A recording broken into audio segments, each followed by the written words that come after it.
नमस्कार विद्यार्थी मित्रांनो, BA तृतीय वर्षाच्या आंतरराष्ट्रीय अर्थशास्त्र या पेपरसाठी मी प्राध्यापक डॉक्टर DB सोळुंके आपल्याला या देशांतर्गत व्यापार आणि आंतरराष्ट्रीय व्यापार यावर थोडं मार्गदर्शन करणार आहे. देशांतर्गत व्यापार म्हणजे जेव्हा एकाच देशाच्या भौगोलिक सीमांमध्ये विविध वस्तू व सेवांचा व्यापार घडून येतो तेव्हा त्याला आपण देशांतर्गत व्यापार असे म्हणतो. हा व्यापार विविध वस्तू व सेवांचा होतो व तो दोन व्यक्ती किंवा दोन संस्थांमध्ये होत असतो, परंतु तो एकाच देशाच्या भौगोलिक सीमामध्ये होत असतो.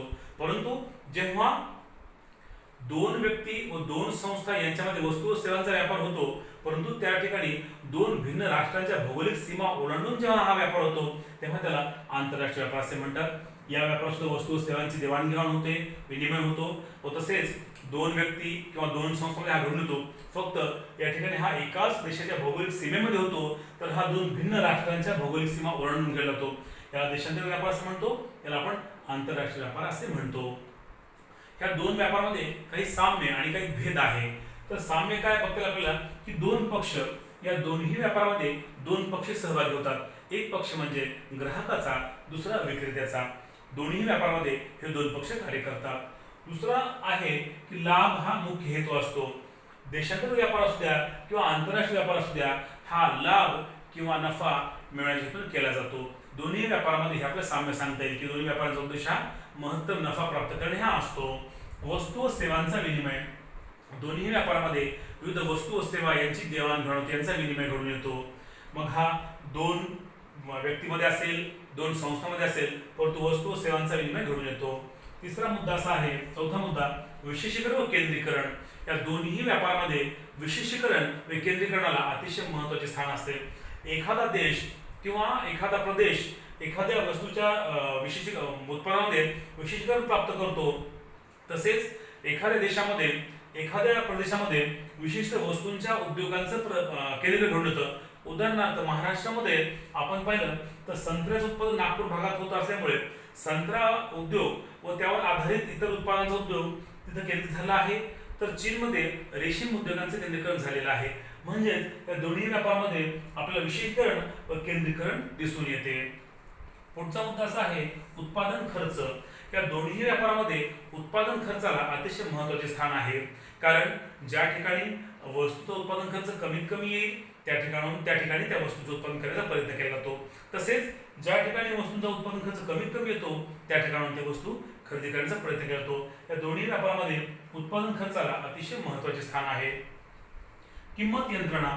किंमत यंत्रणा म्हणजेच वस्तूला असलेले विनिमय मूल्य म्हणजे त्या वस्तूची किंमत होय. या दोन्ही व्यापारामध्ये ही महत्त्वाची भूमिका पार पडते. व बाजारात असलेली वस्तूची मागणी व तिचा पुरवठा यावरची किंमत अवलंबून असते. म्हणजेच या दोन्ही ठिकाणी आपल्याला वस्तूची किंमत यंत्रणा काम करताना दिसते. सामाजिक व राजकीय संबंध. आपण जर पाहिलं त्या दोन्ही व्यापारामध्ये सामाजिक व राजकीय संबंधांना महत्त्व असते, तसेच त्यांची देवाणघेवाण होते. देशांतर्गत व्यापारामध्ये आपण पाहिलं की एकाच देशामध्ये विविध प्रदेश असतात, विविध राज्य असतात.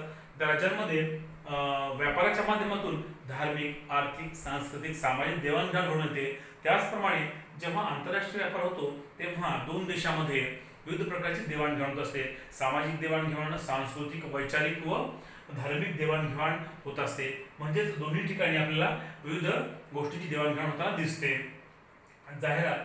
दोन्ही व्यापारामध्ये आपल्याला जाहिरात खर्च हा महत्त्वाची भूमिका पार पाडताना दिसतो. फक्त फरक एवढाच आहे की देशांतर्गत व्यापारामध्ये जाहिरात खर्च कमी येतो, परंतु आंतरराष्ट्रीय व्यापारामध्ये जाहिरात खर्च हा अधिक असतो. परंतु दोन्ही व्यापारामध्ये जाहिरात खर्च हा होत असतो. देशांतर्गत व्यापार आणि आंतरराष्ट्रीय व्यापार यामध्ये काही फरक सुद्धा आहे. तर आपल्याला हा फरक किंवा भिन्नता खालील मुद्द्यांच्या आधारे स्पष्ट करता येईल. उत्पादन घटकांच्या गतिशील फरक. म्हणजेच काय की आपण जर पाहिलं तर एका देशामध्ये उत्पादनाचे विविध घटक हे गतिशील असतात. म्हणजेच उत्पादन घटक हे एका भागातून दुसऱ्या भागात सहजपणे स्थानांतरित होऊ शकतात किंवा जाऊ शकतात. परंतु जेव्हा आपण आंतरराष्ट्रीय व्यापाराचा विचार करतो तेव्हा हे उत्पादन घटक गतिशील नसतात. म्हणजेच एका देशातून दुसऱ्या देशामध्ये उत्पादन घडत जाणे हे अत्यंत अवघड असते. कारण त्यामध्ये अनेक राजकीय व आर्थिक निर्बंध असतात. परंतु देशांतर्गत मात्र उत्पादन घटक मात्र हे गतिशील असतात. दुसरा मुद्दा असा आहे की नैसर्गिक व भौगोलिक परिस्थितीमधील भेद. आपल्याला माहित आहे की जगातील विविध देशांमध्ये नैसर्गिक परिस्थिती भिन्न भिन्न असते. तसेच प्रत्येक देशाचे हवामान सुद्धा भिन्न भिन्न असते. यामुळे एखादा देश एखाद्या वस्तूच्या विशिष्टीकरणामध्ये विशेष प्रावीण्य मिळवतो, कारण त्या देशाची विशिष्ट परिस्थिती व विशिष्ट नैसर्गिक हवामान भौगोलिक परिस्थिती ही त्याला अनुकूल असते. उदाहरणार्थ बांगलादेशामध्ये ताग उत्पादनासाठी अत्यंत अनुकूल हवामान आहे, किंवा दक्षिण भारतामध्ये आपण जर पाहिलं तर तांदूळ उत्पादनासाठी अतिशय अनुकूल परिस्थिती आहे. तसंच आपण पाहिलं तर क्युबा हा देश पाहिला तर त्या देशाचं हवामान साखर उत्पादनाला अनुकूल आहे. म्हणजे आपण जर पाहिलं तर प्रत्येक देशाच्या भौगोलिक परिस्थितीनुसार काही विशिष्ट वस्तूंचे उत्पादन होते व तो देश त्या वस्तूचे उत्पादन कमी किमतीमध्ये करू शकतो. तसेच म्हणून आंतरराष्ट्रीय व्यापारामध्ये हा आपल्याला फरक दिसून येतो, कारण ज्या देशामध्ये नैसर्गिक परिस्थिती व भौगोलिक हवामान अनुकूल असेल तिथे वस्तूचे उत्पादन खर्च कमी येतो व ती वस्तू स्वस्तात बनते. चलनातील भिन्नता.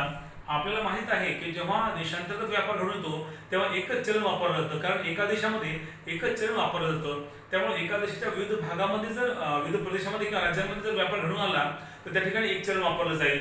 परंतु जेव्हा दोन भिन्न राष्ट्रांमध्ये जेव्हा व्यापार घडतो तेव्हा मात्र त्या ठिकाणी चलनाची अडचण निर्माण होते, कारण दोन भिन्न राष्ट्रांमध्ये दोन वेगवेगळे चलन वापरले जाते. उदाहरणार्थ डॉलर, रुपया, येन, पाऊंड, रुबल अशा विविध राष्ट्रांमध्ये विविध चलन आहेत.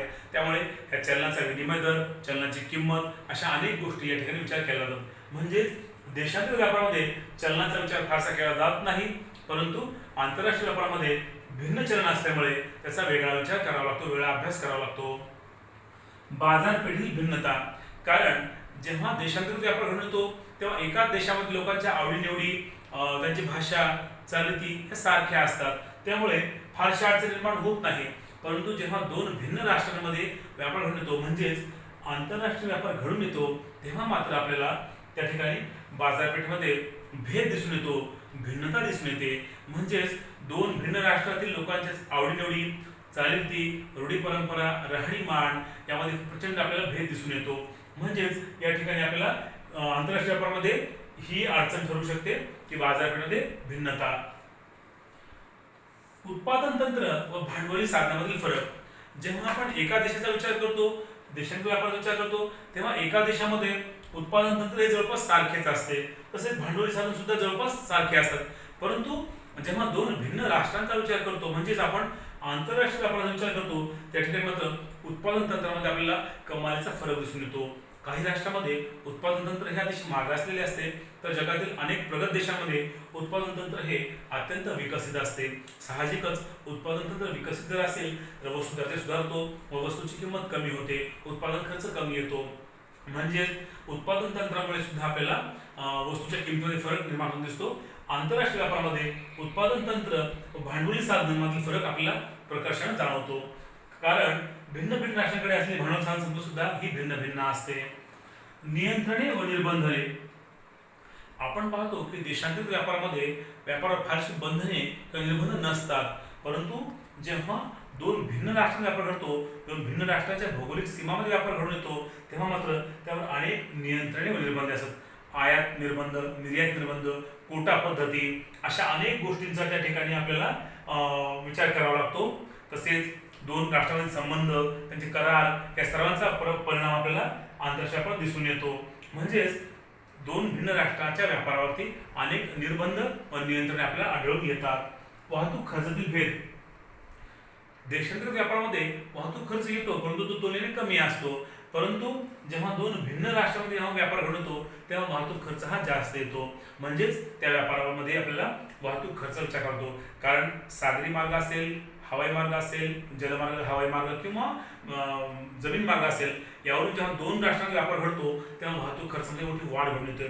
म्हणजे त्या ठिकाणी आपल्याला हा भेद दिसून येतो. तसेच राष्ट्रीय, सामाजिक व राजकीय प्रणाली भेद. जेव्हा आपण देशांच्या व्यापाराचा विचार करतो तेव्हा एका देशामध्ये राजकीय प्रणाली, सामाजिक प्रणाली व राजकीय प्रणाली ही सारखी दिसून येते, परंतु जेव्हा दोन भिन्न राष्ट्रांचा व्यापार घडतो म्हणजेच आंतरराष्ट्रीय व्यापार घडतो तेव्हा मात्र आपल्याला दोन देशांची राष्ट्रीय प्रणाली, राजकीय प्रणाली हे भिन्न भिन्न दिसून येते. त्यांच्या पद्धती, त्या देशाची विचार प्रणाली ही पूर्ण आपल्याला वेगळी दिसून येते. त्या ठिकाणी सामाजिक पद्धत वेगळी असते, राजकीय देशाचे उत्पादन तंत्र, देशाची अर्थव्यवस्था सुद्धा भिन्न भिन्न असते. म्हणजेच आपल्याला दोन राष्ट्रांमध्ये जेव्हा व्यापार होतो तेव्हा त्यावरती राष्ट्रीय सामाजिक व राजकीय प्रणाली भेद हा जाणवतो. धन्यवाद.